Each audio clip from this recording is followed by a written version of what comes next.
Hello everyone. कल हमने human nervous system है उसका बेसिक जो है वो देखा था, जिसमें central and peripheral nervous system उसके बारे में देखा था। और उसमें अगर कुछ खराबी आ जाती तो उसके डैमेजेस के कारण होने वाले डिसीज़ेस के बारे में देखा था, या इन्फेक्शन के कारण होने वाली डिसीज़ेस के बारे में देखा था। और ये देखा था कि हम अपने नर्वस सिस्टम को कैसे अच्छा रख सकते हैं। आज हम जो इसका स्ट्रक्चरल और फंक्शनल यूनिट होता है न्यूरॉन, उसके बारे में देखेंगे। प्लस हम देखेंगे ब्रेन का बेसिक स्ट्रक्चर क्या होता है। उस बेसिक स्ट्रक्चर के बाद अगले पार्ट्स जो होंगे उसमें मैं एक एक पार्ट को डिटेल में स्टडी कराऊंगी। न्यूरॉन का स्ट्रक्चर देखने से पहले कुछ बेसिक्स बातें देख लेते हैं इनकी। न्यूरॉन जो है वो स्ट्रक्चरल और फंक्शनल यूनिट होता है ह्यूमन नर्वस सिस्टम का, और जिसकी संख्या लगभग 100 अरब की होती है। और maximum number of neuron cells जो हमारी मिलेगी वो ब्रेन में मिलती हैं।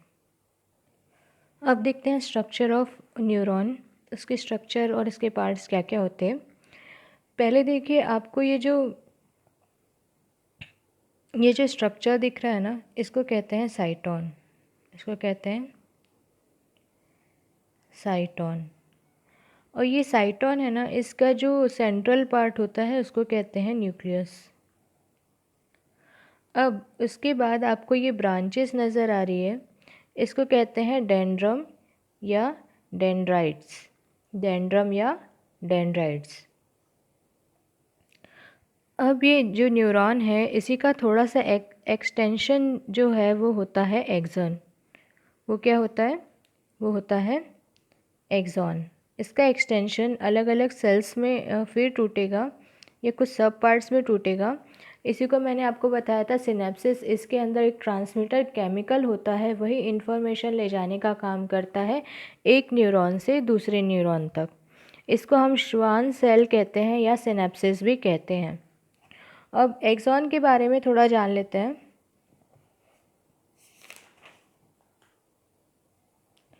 एक्सॉन को ही हम मैसेज कैरियर भी कहते हैं। ये बढ़ कर के बहुत सारे ब्रांचेस में डिवाइड हो जाएगा, जिसको हम कहेंगे सिनॉप्टिक नोड, सिनॉप्टिक नॉब। इसी तरह साइटोन की जो ब्रांचेस है वो जो डिवाइड होती है, जैसे मैंने आपको बताया, उसको क्या कहते हैं?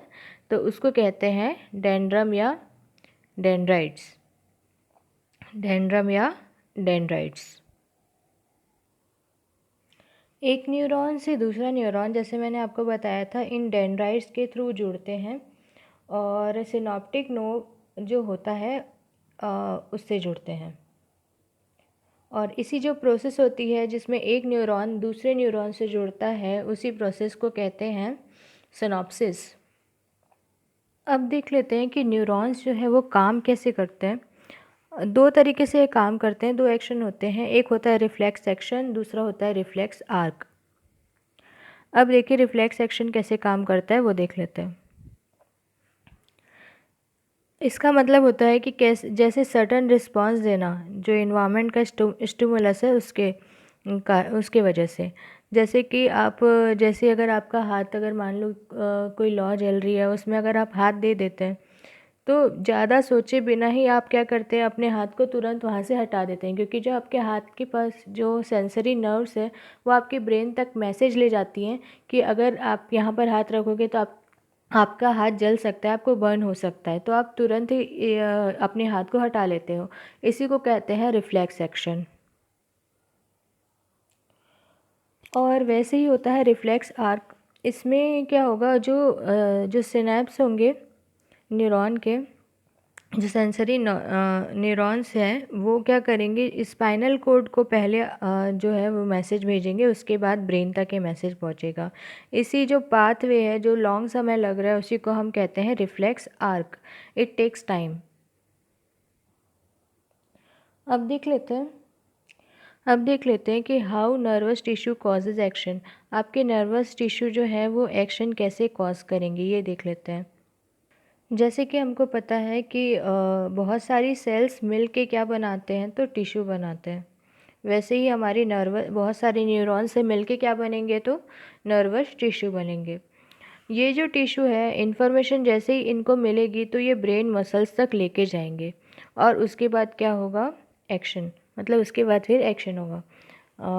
अगर ब्रेन कोई सिग्नल रिसीव करता है, कोई मैसेज रिसीव करता है, तो उसके ही करस्पॉन्डिंग जो भी उसको एक्शन लेना है वो परफॉर्म करेगा। और दो जो न्यूरॉन हैं, मैंने जैसे अभी आपको बताया था, दो न्यूरॉन के बीच के जंक्शन को हम क्या कहते हैं? सिनैप्स।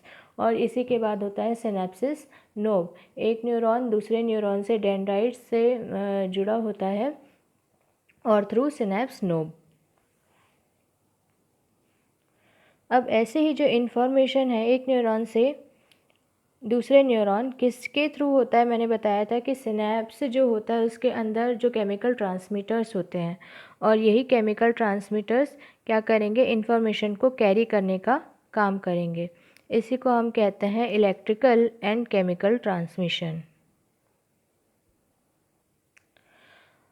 अब in case of electrical transmission आपको न्यूरोट्रांसमीटर्स की ज़रूरत नहीं पड़ती। जो केमिकल ट्रांसमीटर मैंने आपको बताया था, सिनैप्सेस में एक लिक्विड भरा होता है, तो ये सिनैप्स में जो लिक्विड भरा होता है इसको न्यूरोट्रांसमीटर केमिकल कहते हैं। अगर इलेक्ट्रिकल ट्रांसमिशन हो रहा है उस केस में आपको न्यूरोट्रांसमीटर की ज़रूरत नहीं रहती है, और ये fast mode of nerve impulse transmission होता है। इस केस में जो इलेक्ट्रिकल ट्रांसमिशन, जैसे कि आपको अगर मान लीजिए कोई हीट सेंसेशन हो रहा है, कोई गर्म या बर्तन या किसी चीज़ को आप छू रहे हैं, सतह को आप छू रहे हैं, तो आप तुरंत अपना हाथ हटाएंगे।